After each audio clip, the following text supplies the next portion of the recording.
Très heureux en tout cas d'être là. Merci Pasteur Nicolas pour la confiance. Je suis heureux d'être ici parce qu'on n'est pas si loin. Je suis à une petite heure de route. Moi j'habite vers Vienne, donc je suis en Isère officiellement. Et je ne suis jamais venu dans la région de Valence ni à l'église ici, donc c'est un privilège pour moi d'être là. Sans plus tarder, simplement entrer dans le message ce matin. Ce que Dieu a mis sur mon cœur, je le crois pour nous en tant qu'église et pour vous ici, l'église Mon Plaisir. Dans la présentation que je fais, je le dis souvent parce que je suis très fier de ça. J'étais à Bordeaux pendant 6 années, mais je suis breton. Je ne suis pas français, moi, je suis breton. Ok ? Ça se voit ? Quelqu'un dit ça se voit ? Ah ouais ? Comment ça se voit ? Ah ok. Mais je l'aurais bien pris, t'inquiète pas. Je suis breton, j'ai grandi en Bretagne dans une famille de 6 enfants. Pour la petite histoire, mon père était dans le service de Dieu, mes frères le sont aussi, et mes sœurs aussi. Mais le vrai truc important, et là toutes les mamans, oreilles bien ouvertes, ma mère a eu mon frère aîné en 1979. Puis il y a eu une longue fratrie de 5 enfants, dont le 5e est né en 84. 5 ans. Il y a des guerrières parmi vous là, il y a des femmes ici là, vous savez ce que c'est une grossesse, vous savez ce que c'est 2, 3 grossesses. Ma mère a élevé 5 enfants à la suite, et 84 le dernier, puis moi je suis arrivé en fin 93. Pas prévu, petite surprise, qui a dû certainement un peu les déstabiliser, une fois qu'ils avaient enfin quitté toute la difficulté. Il y a de belles choses magnifiques, mais les couches, etc., etc. Et moi, je suis arrivé un petit peu en retard, et comprenez ceci, il y a une différence générationnelle palpable, qu'on le veuille ou qu'on ne le veuille pas, entre moi et mon frère aîné, par exemple. Nos relations sont très bonnes, on s'aime, et on communique très bien. Mais il y a une différence générationnelle qui est palpable, et des fois, elle se matérialise par des choses très simples. Je fais partie de la génération, fier ou pas fier, c'est pas la question, mais fast-food. Tout doit aller vite. Je fais partie de la génération qui n'a pas découvert Internet. J'ai grandi avec Internet, la télé, toutes ces choses. Fast-food, tout doit aller vite, tout doit m'être délivré rapidement. Je veux du résultat rapide. Est-ce qu'avec un peu d'honnêteté, il y a des hommes, des femmes, des jeunes parmi vous, vous êtes pareils que moi ? L'être humain est comme ça. On n'a pas de patience, on veut que ça aille vite. Et c'est une différence palpable entre mes frères et moi parce que mes frères ont grandi. C'était les derniers des guerriers de la génération de « on ne balance pas tout pour remplacer, on répare ». J'ai entendu des voix là de la part des anciens. Dieu vous bénisse, vous êtes sauvés pareil. Dieu vous aime pareil. Mais c'est vrai, c'est très juste. C'est très juste. Ma génération, et celle d'après, encore plus peut-être, on n'a pas de patience et puis on jette rapidement les choses. C'est un gros raccourci, c'est pas tout le monde qui est comme ça. Mais j'ai été confronté à ça, alors que mes frères n'étaient pas comme ça. Et il y avait une différence palpable et elle est toujours là présente. On répare les choses, on les restaure, on prend soin, on entretient, Il y a une différence je finis avec ça, mais qui est énorme avec mon grand frère, c'est que moi, je vais avoir une tendance à ne pas être patient assez rapidement et à racheter la chose. Et lui, c'est certainement que c'est lui qui a inventé le bon coin. Il est actionnaire majoritaire. Et ça, c'est une différence. Il a le temps, il prend le temps de chercher au moins cher, et puis de réparer, et puis de ne pas juste jeter, mais réparer, mettre en vente, et puis on achète le nouveau. Bref, grosse différence entre nous. Et j'aimerais nous amener dans un point qui est le suivant, c'est que même s'il y a nous, nos frères et sœurs, nos familles, que dit la Bible sur ça ? La Bible ne nous promet pas que tout va aller vite. D'ailleurs, il y a un truc qui est très intéressant. Dites-moi un peu, on va discuter un petit peu ensemble ce matin à l'Église Mon Plaisir. Qu'a fait Jésus dans son ministère sur terre ? Il y a plein de choses qu'il a faites. Vous avez peu de chances de vous tromper. Dites-moi un peu. Qu'a fait Jésus ? Il a guéri les malades. Autre chose ? Il a enseigné. Autre chose. Il a vaincu la mort, exactement. Autre chose. Marcher sur l'eau, était sur la croix, au fond. Il a révélé le Père, exactement. Tout plein de choses que notre Seigneur a fait. Citez-moi une chose que Jésus n'a pas fait. Eh oui, je l'attendais, parce que je sais que vous êtes spirituel. Bien sûr, il n'a pas péché. Hormis celui-ci, qu'est-ce que Jésus n'a pas fait ? Ça a marqué mon attention, ça a vraiment attiré mon attention. Il ne s'est pas marié. Alors il y a plein de réponses, on va s'arrêter là, sinon on est vraiment parti pour 2h30. Il n'a pas désobéi, il n'a pas péché. Une chose que Jésus n'a pas faite, et c'est vrai qu'elle passe à la trappe, personne ne me l'a citée. On n'en parle pas souvent. Jésus n'a pas couru. À aucun moment, Jésus se précipite. Ses disciples se précipitent. Ils le précipitent. Dans Marc 1, ils vont lui dire « Où es-tu ? On t'a cherché partout. Il faut revenir là où tu as guéri la belle-mère de Pierre. » Il y a une file d'attente énorme. Et Jésus va dire « Non, venez, marchons vers là-bas. » Jésus ne se précipite pas. Ma génération se précipite, ça doit aller vite. Fast food, drive, da. Jésus, la Bible nous enseigne quelque chose. Prenons le temps. Et ça, l'ennemi s'en sert. Les vérités qu'il déforme.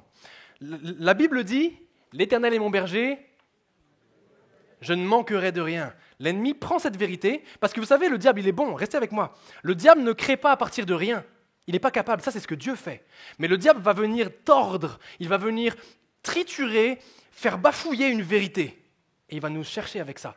Et le diable, là où la Bible dit « je ne manquerai de rien », lui il dit « tu peux tout avoir ». La nuance est fine. Hein.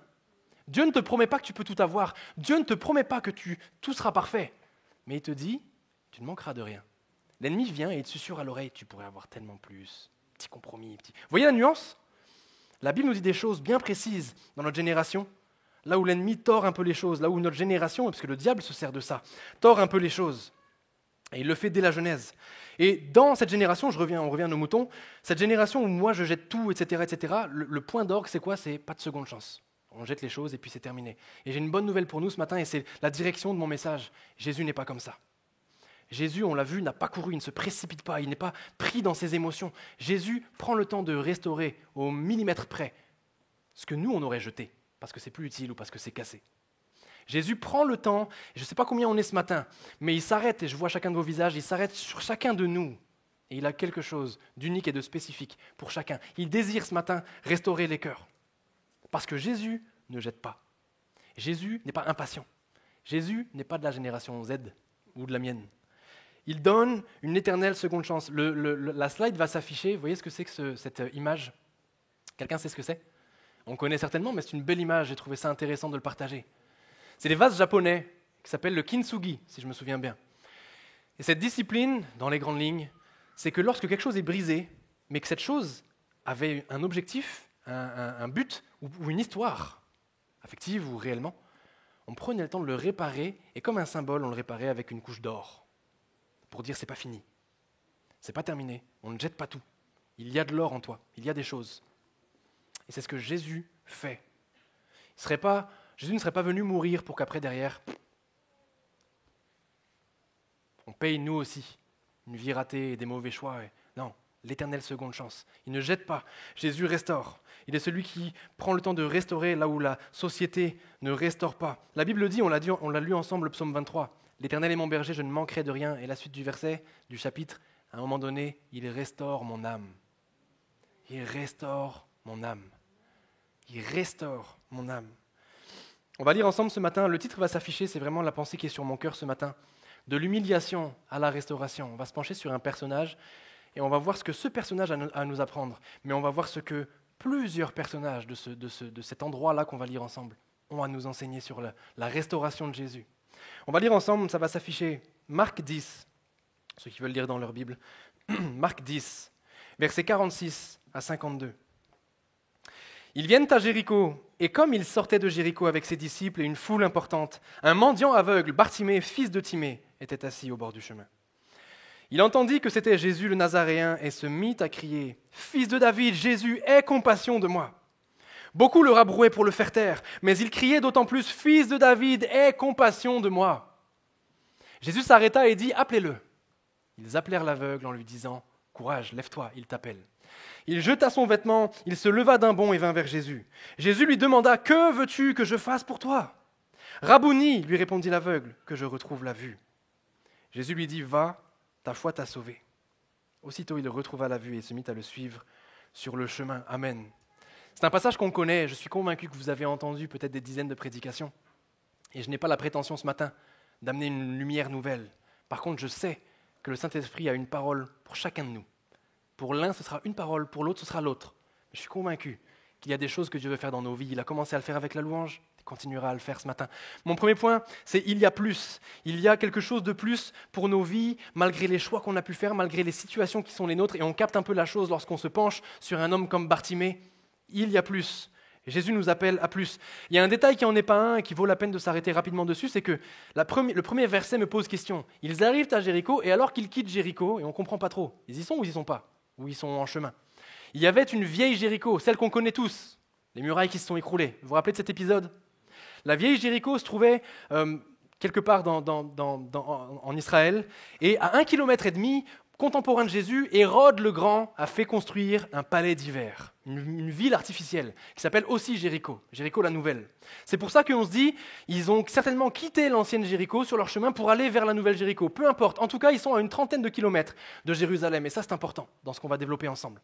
Alors qu'ils cheminent, alors qu'ils sont en chemin vers Jéricho, l'ancienne ou la nouvelle, là, ils rencontrent un aveugle, Bartimée. Et c'est le premier protagoniste auquel on va s'intéresser ce matin ensemble. C'est le premier personnage au travers duquel je suis convaincu que Dieu veut nous parler et qu'il veut venir nous chercher comme il est venu me chercher profondément. On va s'intéresser à lui, on va faire un point sur ça. Là, Marc et Luc nous parlent d'un seul aveugle, Bartimée, alors que Matthieu parle de deux aveugles. On y reviendra après. Pourquoi est-ce que Bartimée est nommé ? C'est pas si souvent que les noms sont donnés. Mais là, Bartimée est nommé. Et ça, on va en parler après parce que ça a une importance primordiale pour comprendre ce que ce texte a à nous donner, aussi comme matière, pour marcher avec Jésus, restaurer intégralement. On parle aussi, quels sont les autres personnages dans ce passage qu'on a lu ensemble ? Bartimée ? Allez, aidez-moi. Les disciples, Jésus ? La foule. On va s'arrêter sur ces quatre-là. Enfin non, on ne va pas faire les quatre, ça va être long. Mais le deuxième sur lequel on va s'intéresser, ce n'est pas Jésus. On va en parler bien sûr tout au long, il est là. Il va mener la danse. Pas les disciples non plus. Ils sont toujours là, ils apprennent. Mais l'autre protagoniste qui a attiré toute mon attention, c'est la foule. Bartimée a des leçons pour nous et la foule a des leçons pour nous. D'une manière qu'on n'avait peut-être jamais trop osé imaginer ou qu'on n'avait jamais peut-être compris. Mais commençons ce matin dans ce « il y a plus » avec Bartimée. Bartimée, on l'a lu ensemble, est en dehors de la ville. Vous l'avez remarqué ? Ils sortent de Jéricho, ils prennent un chemin, ils prennent une route et Bartimée est assis là sur le bord du chemin. Bartimée n'est pas dans les forts de Jéricho. Il n'est pas dans la dimension sociale, il n'est pas dans le mouvement de Jéricho. Il est assis sur le bord du chemin et la Bible fait un constat criant. Il est mendiant, il est aveugle, il est seul et il est en dehors de la ville. La restauration n'a pas eu lieu pour Bartimée. À ce moment précis de l'histoire, le gars n'a rien et on va y venir progressivement. Il fait l'aumône, il est pauvre, il est délaissé. Certainement est-il jugé. Imaginez-vous tous les hommes qui traversent le chemin et Bartimée il est là sur son côté. On ne le considère même pas, je vais y venir juste après, mais un mendiant, on ne le considère pas. Un boiteux, un impur, on ne le considère pas. Un homme qui est assis toute à longueur de journée, qui ne travaille pas, on ne le considère pas. Il est en dehors de la vie sociale, il est en dehors de toute vie relationnelle, il est en dehors d'une vie conjugale, et par-dessus tout, pour l'époque, c'est primordial, il est en dehors de toute vie religieuse. Il est rien. Bartimée, à ce moment, avec les quelques infos qu'on a sur lui, on peut le dire, n'est rien aux yeux de la société, aux yeux des autres. Délaissé, perdu, rien, assis ou bien peut-être même sur ses genoux. Le texte nous le décrit avec beaucoup de fatalisme et de pessimisme. Certainement qu'il est là depuis un certain temps. Parce que quand on dit, vous savez, il était une fois, etc., il était une fois, là, quand la Bible dit « il y avait », on dénote une certaine habitude. Il y avait habituellement un homme là, sur le côté, fataliste. Tout le monde l'ignorait. Assis, peut-être la tête entre les mains, exclu de la société. Bartimée veut dire, je pense que ça va s'afficher, Bartimée veut dire fils de Timée. Ça c'est étymologiquement. Bar-Timée, fils de Timée, on va y venir juste après. Mais culturellement, pardon, et étymologiquement, si on prenait un sens le plus commun, impur, pollué, voilà ce que veut dire Bartimée. Je ne prends pas de raccourci ce matin théologique, mais il y a une belle leçon derrière ça. Parfois, on est impur, on est pollué, on est sur le côté. Quelque chose, un événement, nous a rendus impurs. Un événement nous a pollués, nous a disqualifiés, nous a arrêtés de la dynamique du chemin. Bartimée, qui veut dire fils de Timée, nous parle, son nom nous parle. Il n'y a pas de hasard pourquoi son nom nous est donné. Fils de Timée, c'est une expression qui était utilisée bien précisément. Quand quelqu'un était nommé Bar-Timée, c'est parce que son père avait un rang social. Comprenez ce que je veux dire ? Vous me suivez ? Vous suivez la direction ? Certainement que Bartimée est né dans une famille aimante et avec des moyens éventuellement. Certainement que Bartimée a connu autre chose que la rue. Certainement que Bartimée a connu autre chose que l'ignorance et l'indifférence des gens. Mais un événement, c'est le deuxième sens de son nom, l'a pollué. On ne sait pas quoi, on ne sait pas quand, on ne sait pas qui, mais il n'a plus de famille, il n'est plus rien. Il était fils de l'honneur et il est devenu fils de la honte. Et parfois ça parle de nous. On était là, oui, ça parle bien sûr du salut en premier. J'étais impur, j'étais pollué par le péché. Et Jésus est venu. Et je sais qu'il y aurait des gens ici, vous témoigneriez, et on serait bénis par votre témoignage. Vous étiez loin de Jésus. Il est venu et vous avez changé radicalement. Oui, ça nous parle de ça. Mais dans l'histoire, à ce moment, on comprend qu'on a un homme qui est brisé par la vie, qui avait une vie, qui n'en a plus. Un sujet d'existence, et qui n'en a plus. Bartimée est brisé. Le fils de Timée n'est plus que le fils de la honte. Il est humilié quotidiennement, comme ça peut être notre cas au quotidien. Peut-être que quelqu'un se retrouve en lui.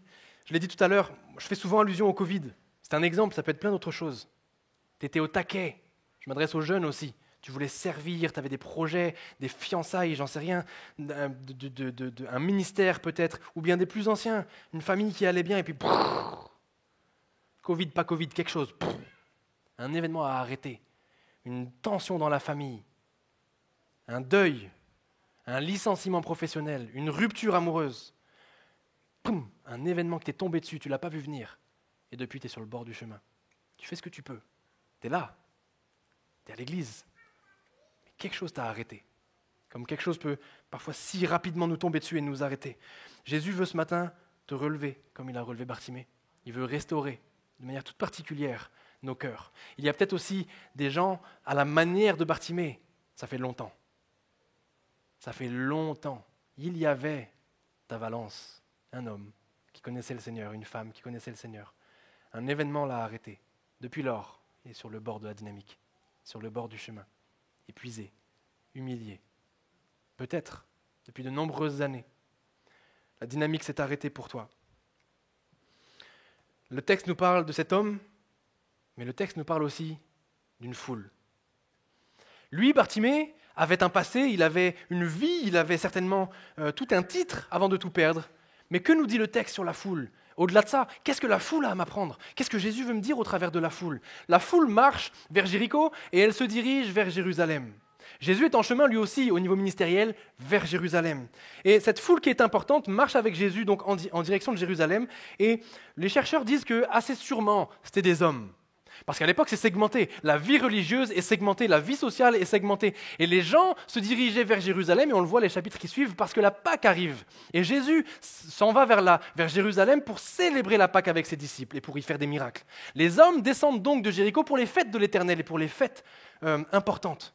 Donc imaginez-vous tout un convoi d'hommes qui se dirigent vers Jérusalem.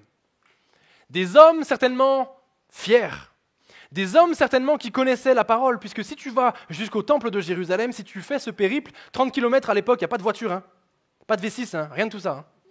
À l'époque, c'est à pied, en sandales, ou au mieux, à dos de chameau ou d'ânon, ou ce que vous voulez. Si on fait ce périple et qu'on emmène notre famille dans ce périple, c'est parce qu'il y a une connaissance de la loi, il y a un désir de connaître. Ces hommes, imaginez-les avec moi, se tiennent droit sur le chemin, marchent vers Jérusalem, connaissent la Torah, savent de quoi ils parlent. Et alors qu'ils marchent vers Jérusalem, ces religieux expérimentés, on se dit, tout semble bien aller pour eux. Ils sont sur le chemin, ils ont accès à la vie religieuse, ils ont les moyens d'aller jusqu'à Jérusalem célébrer la Pâque.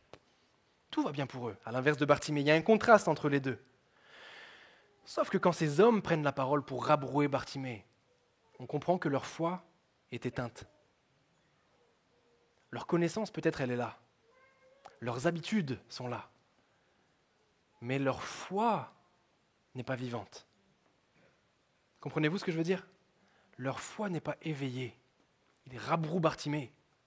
Arrête, tais-toi. Les hommes droits, religieux se dirigent vers Jérusalem. Leur foi est aussi aveugle que les yeux de Bartimée. Leur foi est aussi aveugle que les yeux de Bartimée. Il y a dans leur vie, et ça va s'afficher, un drame qui s'est produit. Des murs se sont élevés. Clin d'œil de l'auteur, nous sommes à Jéricho, là où Dieu a agi, là où des murs physiques se sont écroulés. Des murs spirituels d'orgueil, d'égocentrisme se sont élevés à nouveau dans le cœur de la vie religieuse à Jéricho. Les murs de Jéricho se sont bien écroulés, mais ont laissé place à des murs d'orgueil. Parfois dans nos vies, Dieu fait tomber des murs, il opère des miracles extraordinaires, et je sais que vous en avez vécu. Il opère des miracles juste... C'est indescriptible ce que Dieu fait dans son timing. Est-ce que c'est vrai ?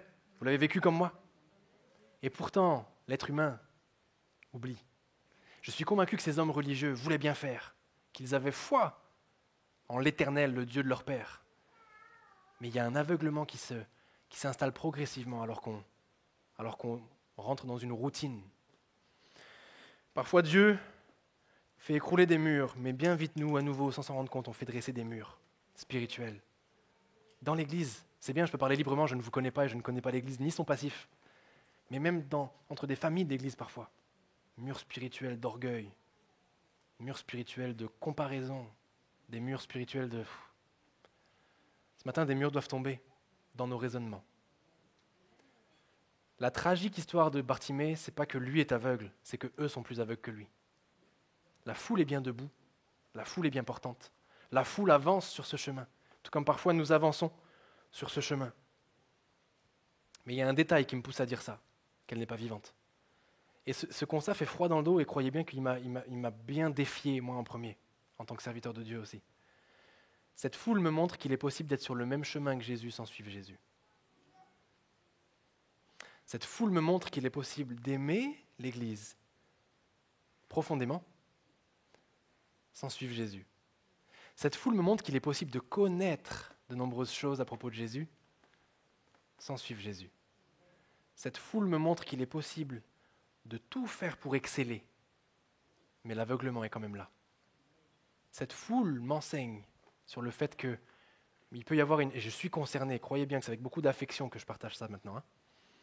Cette foule me montre que je peux chanter, prêcher, faire les enfants et autres services avec beaucoup de cœur, mais une routine s'est installée.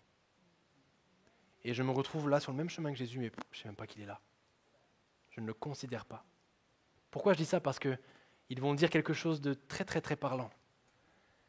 Quand Bartimée va poser la question, qui est-ce? Ils vont répondre, Jésus le Nazaréen. Si on recherche un petit peu, Nazareth, c'était pas très très aimé en Galilée et autres. C'était un peu des paysans. Ils avaient un accent paysan d'ailleurs. Et quand la foule dit c'est Jésus le Nazaréen, il y a vraiment une touche de condescendance de la part de ces hommes religieux. Il y a vraiment une touche de c'est juste Jésus le Nazaréen. C'est juste lui. Et ça me montre leur aveuglement. À l'inverse, quand lui crie, qu'est-ce qu'il crie? Jésus, fils de David. Comprenez juste le mystère de l'écriture de ce passage. C'est que ce n'est pas aveugle qui on pensait qu'il était. La foule est aveugle, profondément aveugle. Et Bartimée est clairvoyant. Fils de David, toi qui devais venir, le Messie, celui qu'on attend, celui qui est capable d'agir, aie compassion de moi ce matin. Parfois le confort nous gagne et on est comme la foule. Et je sais que vous l'entendez dans ma voix, il n'y a aucune accusation dans mes propos. Beaucoup de compassion parce qu'on est tous concernés finalement. La routine s'installe. On est comme cette foule. On veut bien faire, on veut aussi bien paraître parfois. Mais la routine s'est installée. On est sur ce chemin, Jésus y est aussi, mais on peine à le reconnaître. Il est juste le Nazaréen.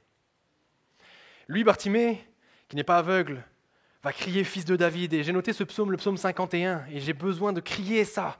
Comme peut-être quelqu'un ce matin a besoin de crier ça du plus profond de son cœur. Rends-moi la joie de mon salut. Ouvre mes yeux, ramène-moi au jour 1. Il y avait un Jérémie Besnard avant celui d'aujourd'hui. Il y avait un homme aigri. Il y avait un jeune homme égoïste, moqueur, blessé. J'en ai pas parlé au début, mais une fratrie de 5 enfants. Et je pèse mes mots parce que c'est les bons mots. C'était eux la fratrie. Et un enfant qui naît seul 10 ans après. Grandit avec des blessures. Il y avait un Jérémie aigri, dès ses 15 ans. Et Jésus est passé par là. Il y avait un Jérémie profondément moqueur, impulsif. Je le suis encore un petit peu au foot parfois. Les habitudes, on la peau dure un petit peu. C'est un travail, la sanctification. Mais une chose est sûre, il y a eu la paix qui est arrivée dans mon cœur quand Jésus est venu changer ma vie. Et je sais que vous l'avez vécu pour la plupart. C'est un appel pour nous ce matin des plus simples et des plus basiques d'évangélisation. Dieu nous attire à lui sur un nouveau départ de ce jour 1. Rends-moi la joie de ton salut. Je ne veux pas être sur ce chemin par habitude, je ne veux pas jouer du piano par habitude, je ne veux pas prêcher par habitude, je ne veux pas être aux enfants par habitude. Ramène-moi à la joie qui fait que le minimum, c'est de te servir. Quand Jésus guérit la belle-mère de Pierre, la première chose qu'il est dit qu'elle fait, elle les servit. Dieu nous appelle ce matin non pas à servir, je ne fais pas de la communication pour que les gens se lèvent pour le service ce matin ici à l'église Mon Plaisir. Par contre, Dieu nous appelle à servir avec cœur, comme au jour 1. Rends-moi la joie de ton salut. Jésus désire restaurer ce matin, y compris cette routine, il peut l'enlever. ce sentiment de routine et de fierté. Il peut t'en débarrasser ce matin aussi. Il y a plus pour ceux qui sont dans la situation de Bartimée ce matin. Il y a plus aussi pour ceux qui sont dans la situation de la foule ce matin. Il y a plus pour nous. L'important ce matin, c'est mon deuxième point. Pour nous, c'est d'entendre sa voix.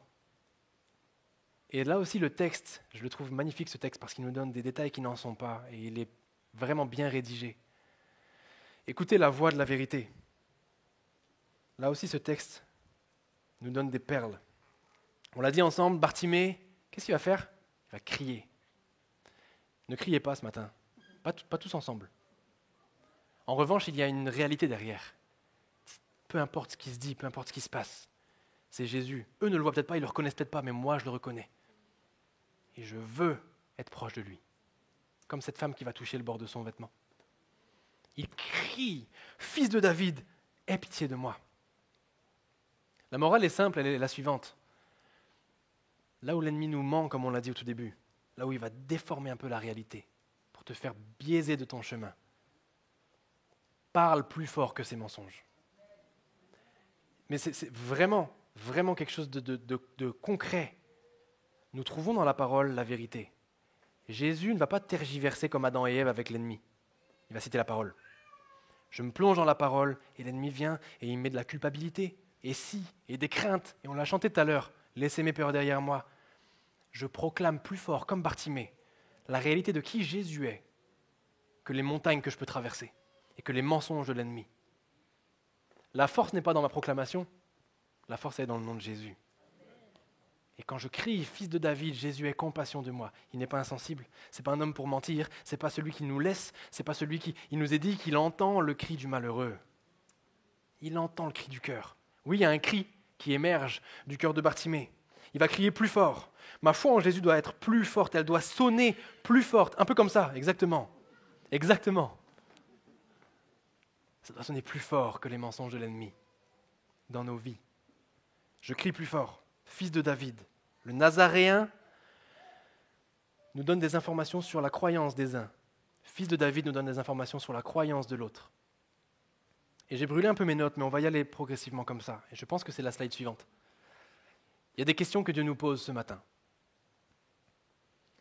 La première qu'il pose intuitivement, implicitement à Bartimée, en fait, il ne laisse pas le temps de répondre, Bartimée, il crie d'abord, mais finalement, c'est comme si Jésus l'a posé à Bartimée. Qui dis-tu que je suis? Nazaréen ou le fils de David? Et cette question que Jésus ne pose pas, mais qu'on peut imaginer qu'il pose intuitivement à Bartimée, il nous la pose ce matin. Il l'a posée à ses disciples. Et vous, qui dites-vous que je suis? Lorsque nous, on choisit de crier la voix de la vérité, d'entendre la voix de la vérité, de crier plus fort, il nous entend. Mais derrière, il vient et il nous pose cette question. Vous, toi, qui dis-tu que je suis? Parce que ça fait toute une différence. Et je l'ai vécu dans ma foi et je suis convaincu que c'est la même chose pour vous. Si je crois en un petit Jésus, j'aurai de petits résultats. Si je crois en un petit Jésus, ma foi va chanceler. Si je crois en un petit Jésus, il y aura tellement de hauts, de bas que ça pourra être décourageant. Le découragement frappera quand même si je crois en un grand Dieu. Malgré tout, ça ne viendra pas secouer ma foi. Plus je crie qu'il est le fils de David, malgré mon péché, malgré ma culpabilité, malgré mon passé, malgré mes échecs, malgré mes failles, plus lui il est libre d'agir. Qui dis-tu que je suis? La question nous est posée ce matin. Je suis intrigué par la foule, parce que la foule, dans ce moment-là où Jésus nous pose des questions, alors qu'ils disent « c'est Jésus le Nazaréen », ça me pose une question et j'aimerais vous la poser. Peut-être ne vous l'êtes jamais vous posé, cette question. Pourquoi vont-ils rabrouer Bartimée? Si ces hommes ne croient pas que Jésus est le Messie, et on l'a vu ensemble, si ces hommes ne considèrent pas Jésus comme fils de Dieu, si ces hommes ne le considèrent même pas comme un rabbin, puisqu'il marche sur son chemin, mais il ne marche même pas derrière lui, pourquoi est-ce qu'ils voulaient faire taire Bartimée? Ils voulaient faire taire Bartimée parce que les propos de Bartimée sont profondément dérangeants. Lorsque Bartimée dit fils de David, pour eux c'est un blasphème. C'est pas ce Nazaréen qui va venir nous sauver. Et il y a un combat dans leurs pensées entre Bartimée et la foule, il y a un combat dans nos pensées qui est matérialisé ici. il y a le petit démon là qui dira « Mais non, c'est Jésus le Nazaréen, il ne peut rien faire pour toi. » Et il y a le petit ange là sur ton épaule qui dit « Vas-y, prie, confesse, courage, proclame, tu vas y arriver. » Et ce combat prend place. Tant que Jésus est un petit Jésus, c'est le petit démon sur l'épaule gauche là qui gagne. Et cette foule rabroue Bartimée, pas parce qu'il crie trop fort, parce que les propos qu'il va dire sont profondément insultants pour la personne de Dieu. N'aie pas peur ce matin des propos que tu vas dire. Il est bel et bien le Messie, il est bel et bien fils de David, et il est bel et bien celui, on l'a chanté tout à l'heure, devant qui tout genou fléchira. Il a vaincu pour toi. Qui dis-tu qu'il est ? Est-ce que comme la foule, il est le Nazaréen, ou est-ce que comme Bartimée, tu vois en lui non pas ce fils de charpentier d'une génération de paysans, mais plutôt un homme qui est venu, et sans lui je ne peux pas être sauvé. Il est mon chemin, il est mon tout, il est celui pour lequel je veux crier plus fort, aie compassion de moi. Je m'adresse ce matin à tous ceux qui entendent ça, puis ils se disent, il a raison, mais combien de fois je l'ai fait et ça n'a pas fonctionné. Je m'adresse ce matin à tous ceux qui luttent avec une addiction. Fils de David, aie compassion de moi. Il aura compassion. Jésus n'est pas mort pour des sépulcres vides. Jésus n'est pas mort pour que tu ne vives pas pleinement. Jésus est mort pour que tu passes de l'humiliation à la restauration, peu importe ce que tu as vécu ce matin. Je ne te prêche pas la prospérité, je ne te prêche pas que tout ira bien et que le mal n'atteindra pas ta maison. Mais je te prêche que si tu fondes ta maison sur le roc, le vent va souffler, la pluie, le tonnerre vont se déverser. Mais il est notre seule fondation, notre fondation ferme. Je veux écouter la voix de la vérité ce matin. Je veux chanter comme on l'a fait, la vérité. Chanter celui qui a des plans pour moi. Qui dites-vous que je suis ? La foi vient de ce qu'on entend. Et ce que nous entendons vient de la parole de Dieu. C'est Jésus lui-même, la parole faite chair. C'est lui, c'est sa voix que je veux entendre. Combien sont avec moi ce matin pour dire à partir de maintenant, je sors de ma routine, je sors de ces mensonges-là, j'écoute la voix de Jésus. Même pas ce que différents mouvements d'église ou prédicateurs sur Internet peuvent dire. J'écoute la voix de Jésus. Je laisse son Saint-Esprit me dire ce qui est bon au travers du filtre de la parole. Et je marche sur ce chemin, pas avec des hommes fiers, mais ô combien je suis de près Jésus et je ne lâcherai pas sa robe. Je ne lâcherai pas son vêtement. De nombreux mensonges se sont élevés. Ce matin, Dieu nous appelle à proclamer la vérité plus fort que les mensonges qui se sont élevés. Je termine avec ça pour ce point. Parmi les mensonges qui s'élèvent, il y a beaucoup de mensonges de culpabilité. Beaucoup de mensonges de « laisse Jésus tranquille, arrête de l'importuner. Il ne fera rien pour toi. Regarde-toi. Tu es à l'église là, mais regarde ce que tu as fait hier soir. » Les classiques des addictions, mais aussi des comportements qu'on a. Et puis l'ennemi, hop, il s'infiltre dans ces brèches-là. Parce que oui, c'est vrai, ce sont des brèches. Mais il est le colmateur des brèches. La parole nous dit qu'il est celui qui vient et qui agit. Ne laisse pas ce matin les mensonges précis que j'ai dit là, de culpabilité, te ravir la joie que Jésus veut déposer dans ton cœur. Une joie qui dépasse toute intelligence, une joie qui questionne le monde, qui questionnerait la foule si on était à côté d'eux aujourd'hui. Le diable va juste s'acharner sur toi, mais laisse la voix de la vérité émerger beaucoup plus et briller dans ta vie. Jésus va dire à Bartimée, celui qui a crié plus fort, « Va, ta foi t'a sauvé. » Ça, c'est comment Dieu honore un cri du cœur. J'aimerais faire un point, ce n'est pas prévu, mais vous me permettez ce matin. De plus en plus, l'Église moderne, avec un E majuscule, de plus en plus l'Église moderne prêche et enseigne la joie, le bonheur, ici, là. Oui, avec Dieu, on est en paix. Mais l'Église moderne parfois fait une erreur à se focaliser sur « t'es le meilleur, tu vas y arriver, tu vas t'en sortir, puis tu vas trouver un super travail. » Et si Dieu veut, oui. Si Dieu veut pas, non. La Bible est équilibrée dans ce propos. Et alors que l'Église moderne se focalise à dire « tu vas être guéri, viens, tu vas être guéri », Dieu te dit « je suis souverain et j'ai parfois beaucoup de choses à t'apprendre dans ton épreuve. » Et quand Jésus dit « va, ta foi t'a sauvé », moi je suis béni parce que Jésus ne dit pas « sois guéri ». Et il l'a fait de nombreuses fois, donc on sait qu'il peut le faire. Comprenez-moi bien, je crois que Jésus guérit. Mais quand Jésus répond à Bartimée « va, ta foi t'a sauvé », il l'honore, mais il lui rappelle que le primordial, c'est la foi. Et ce matin, Dieu nous rappelle que s'il n'a pas agi encore dans nos situations, c'est parce que parfois, il veut d'abord qu'on reste proche de son cœur.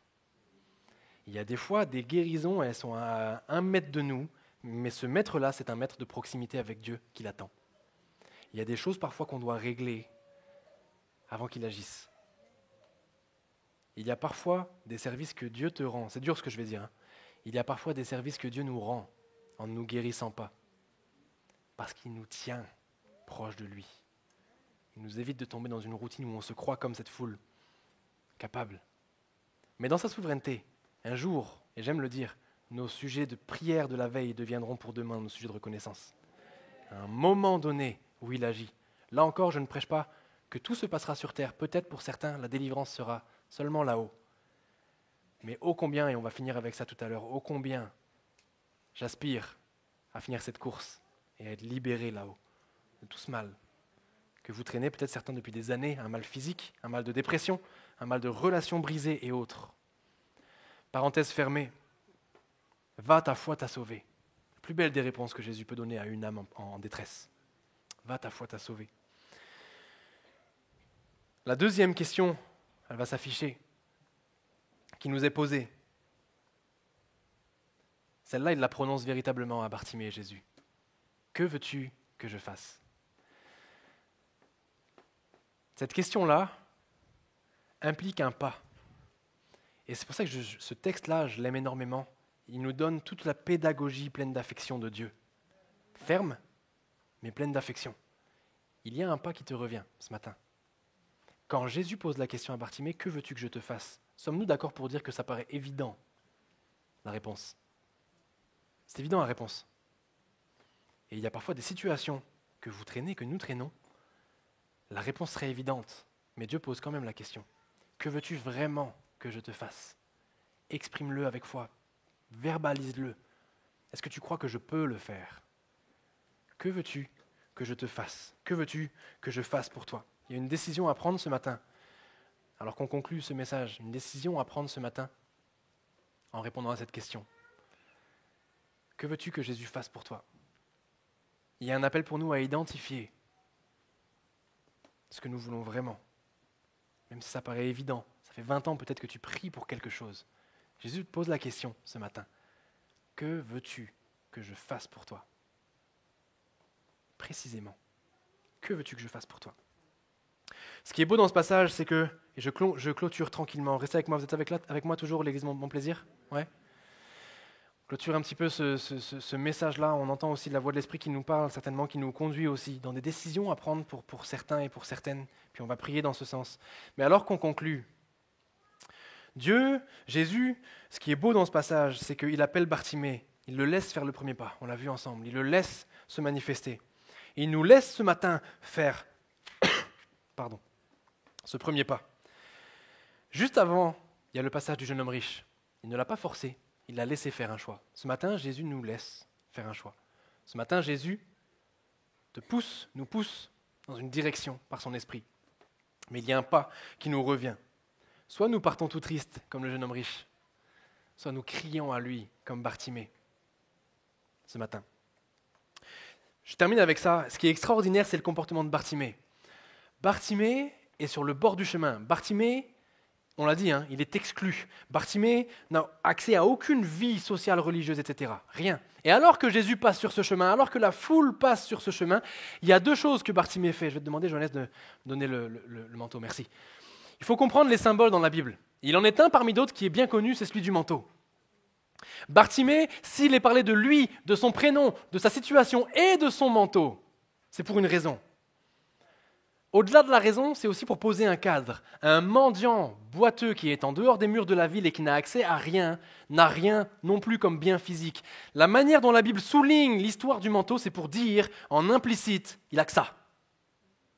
C'est tout ce qu'il a. Certainement que ça lui sert à poser ses genoux et à ne pas trop se faire mal aux genoux lorsqu'il mendie. Certainement que ça lui sert également à se couvrir lorsque les journées sont fraîches, lorsque les nuits sont froides. Et alors que cet homme n'a que ça, il y a un symbole extraordinaire dans ce qu'il fait. Parce que quand Jésus passe sur ce chemin et qu'il crie de tout son être vers lui comme son sauveur, il ne se contente pas seulement de crier comme on pourrait le faire nous aussi, mais quand même, j'ai crié, mais je prends mes clics, mes claques, ma valise avec les pièces qu'on m'a déposées, les fruits qu'on m'a donnés aussi, et puis il jette tout ce qu'il a. Il jette son manteau et il court vers Jésus. Et il y a une symbolique extraordinaire dans ça. Il ne s'embarrasse pas avec des raisonnements, aussi bons soient-ils ou aussi culpabilisants puissent-ils être. Tout ce qu'il est, c'est là. Et tout ce que je suis, à nu, court vers Jésus. Ce matin, Jésus nous appelle à courir vers lui sans s'inquiéter de nos biens matériels et de ce qu'il pourrait ou ne pourrait pas faire et de est-ce que j'ai bien fait ci, fait ça, est-ce qu'il me manque des choses. Laisse tomber tes raisonnements aussi bons soient-ils, laisse tomber tes raisonnements aussi culpabilisants soient-ils, va, comprenez le message, mettez des guillemets dans ce que je vais dire, mais va nu vers Jésus, sincère, avec toute la saleté. Il est impur. Il n'a pas le droit de communiquer avec Jésus, Bartimée. Mais il y va. Il sait qu'il est impur. On sait, vous et moi, dans le fond de nos cœurs, les choses qui ne vont pas. Jésus, à l'image du vase du kintsugi, ne jette pas, ne casse pas, ne brise pas. Il restaure celui qui vient et qui dit « Voilà Seigneur, c'est sale. C'est tout ce que j'ai. » Il jette son manteau. Il jette tous ses raisonnements. Il désire aller de l'avant. Il l'appelle Rabouni. Et je vais terminer tranquillement avec ça. Je ne peux pas me passer des délices de ce passage. Rabouni. Vous savez ce que ça veut dire, Rabouni? C'est la réponse que j'entends le plus souvent. Ce n'est pas tout à fait exact. Rab, ça veut dire maître. Rabbi, le i en hébreu, puis en arabe aussi, c'est le sens de la possession, veut dire mon maître. Rabouni n'apparaît que 2 fois dans les Écritures. Et la deuxième, c'est cette fameuse Marie qui était si proche de Jésus, qui était au pied de lui. Rabouni, je ne sais pas comment le traduire parce que c'est très dur en français, mais comprenez-le, mon unique, ultime, bien-aimé maître et seigneur. Il y a une dimension de plus que maître. 2 fois seulement dans les Écritures, ça apparaît.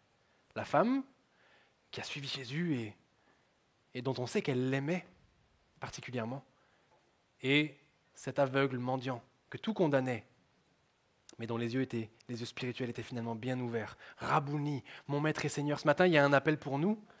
Et combien j'ai été concerné en préparant ce message. Il y a des gens ici, Dieu c'est votre rab. D'autres, c'est votre rabbi. Oh combien le cœur de Dieu serait réjoui si les, 200 personnes qu'on est ce matin pouvaient dire à Dieu, Rabouni, tu vaux plus pour moi que tous les manteaux que je peux posséder. Tu vaux plus pour moi que tous les raisonnements et les guerres futiles, les combats futiles qu'on peut mener ici au quotidien, sur terre. Rabouni. Il y a quelque chose d'extraordinaire qui prend place. Jésus ne demande pas son nom à Bartimée. Restez bien avec moi, parce que ça aussi, on en a parlé au début, et c'est important de le comprendre. Jésus ne demande pas le nom de Bartimée. Vous l'avez suivi en le lisant? Jésus ne dit pas quel est ton nom. Il arrive parfois que Jésus dise quel est ton nom, dans certains épisodes des évangiles. Mais dans Bartimée, Jésus ne demande pas le nom de Bartimée. Pourtant, le narrateur va dire il y avait là un homme mendiant, aveugle, du nom de Bartimée. Et ça a attiré mon attention et il y a une vérité pour nous tellement encourageante derrière ça. Quand Jésus marchait et qu'il va rencontrer Légion, vous vous rappelez, cet homme qui était possédé, il va lui dire quel est ton nom. Et à plusieurs reprises, c'est ce qui va se passer. Là, le nom nous est donné alors que Jésus ne pose pas la question. Revenons à la source rapidement. Restez bien avec moi. Qui écrit cet évangile? C'est Marc. Marc n'était pas témoin oculaire. Marc n'était pas présent sur les lieux. Marc va recueillir les paroles de diverses personnes, mais principalement de l'apôtre Pierre, en 30, 40, 50 après Jésus.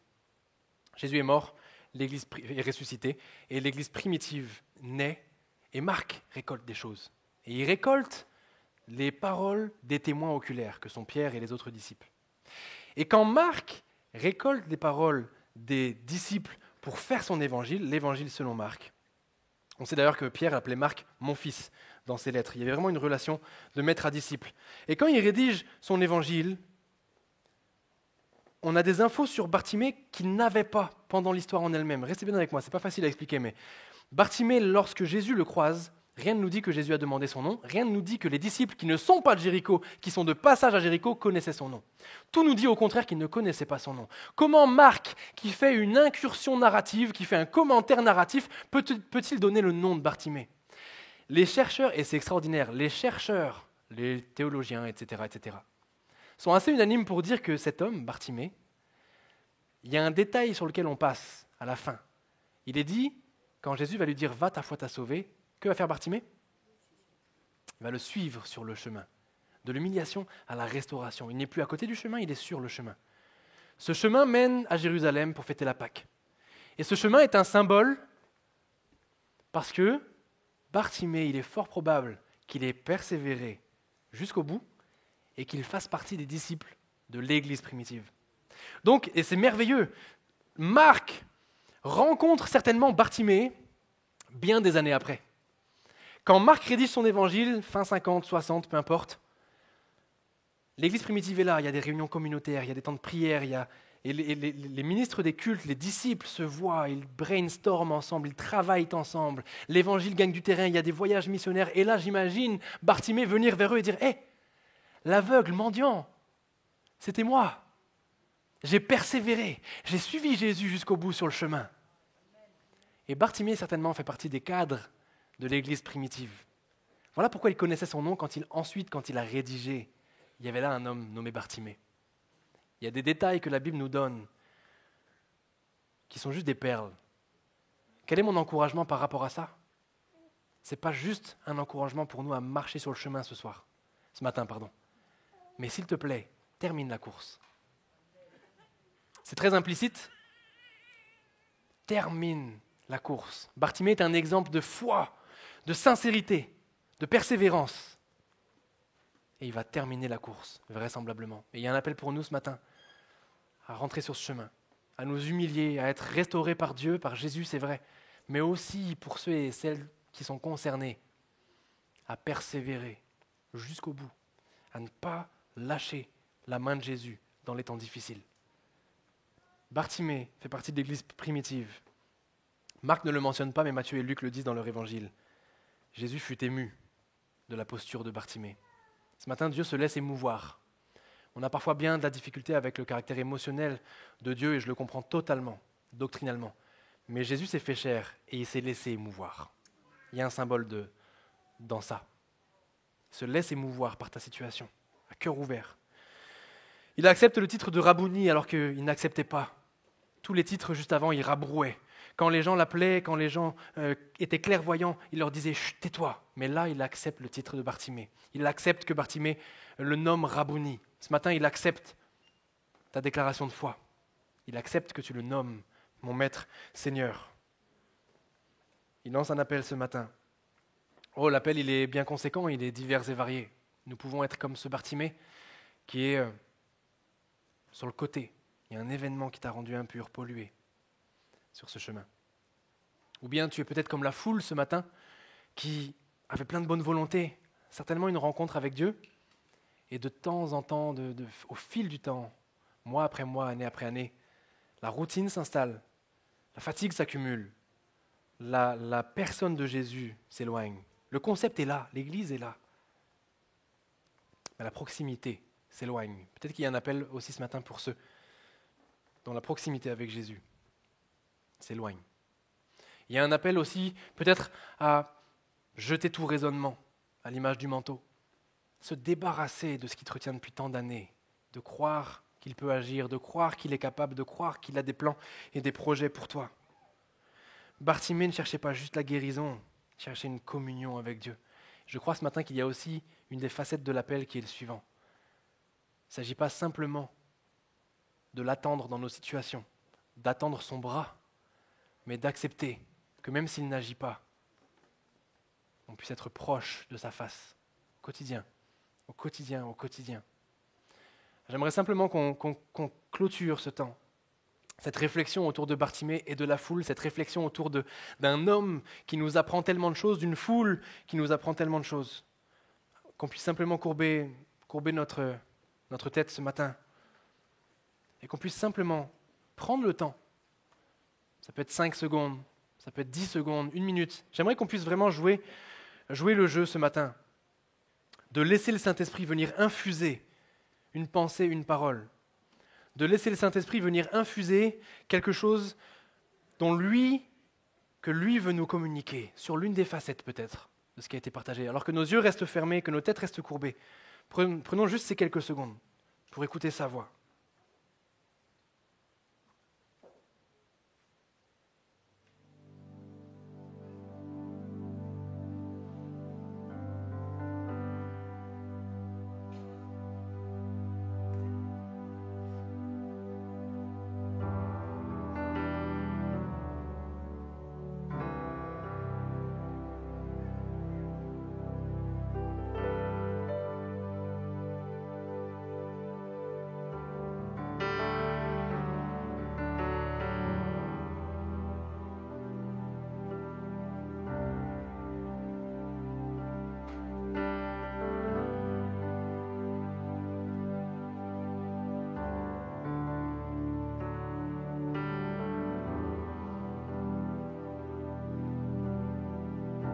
Simplement, alors qu'on garde vraiment cette attitude, alors qu'on respecte ce temps, même si peut-être ce message ne vous a pas parlé. J'aimerais simplement dresser une occasion, ça n'est pas pour moi, ça n'est même pas devant moi que ces mains vont se lever, mais j'aimerais laisser une occasion pour celles qui sont peut-être concernés, qui ont ce désir ardent ce matin de revenir sur le chemin, ce désir ardent de laisser de côté peut-être tout raisonnement, et de foncer les bras ouverts vers Jésus, comme au premier jour. Ce désir ardent de le laisser se manifester et guérir vos cœurs, parce que c'est ce qu'il a fait avec Bartimée avant de le guérir également. Il veut restaurer les cœurs ce matin. Il y a un événement peut-être qui t'a pollué, qui t'a rendu impur, qui t'a écarté de la dynamique du chemin. Ce matin, Dieu t'appelle sur ce chemin. Mais à la lumière de la question qu'il a posée, il y a une décision qui te revient. Que veux-tu que Dieu fasse? Que veux-tu que Dieu fasse? Alors que nos yeux restent fermés, il n'y a rien de mystique dans ce moment. Je vais prier, mais avant de prier pour toutes ces choses qu'on a abordées ensemble et par lesquelles l'Esprit nous a parlé, j'aimerais vous laisser l'occasion peut-être de lever votre main en toute simplicité.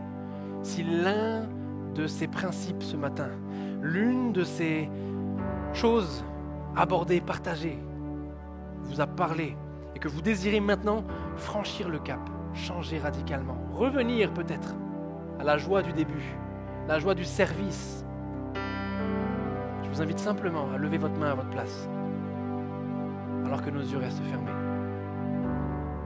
Dieu vous voit sur ma droite, Dieu vous voit au fond, Dieu vous voit sur le devant. Au milieu, Dieu vous voit également.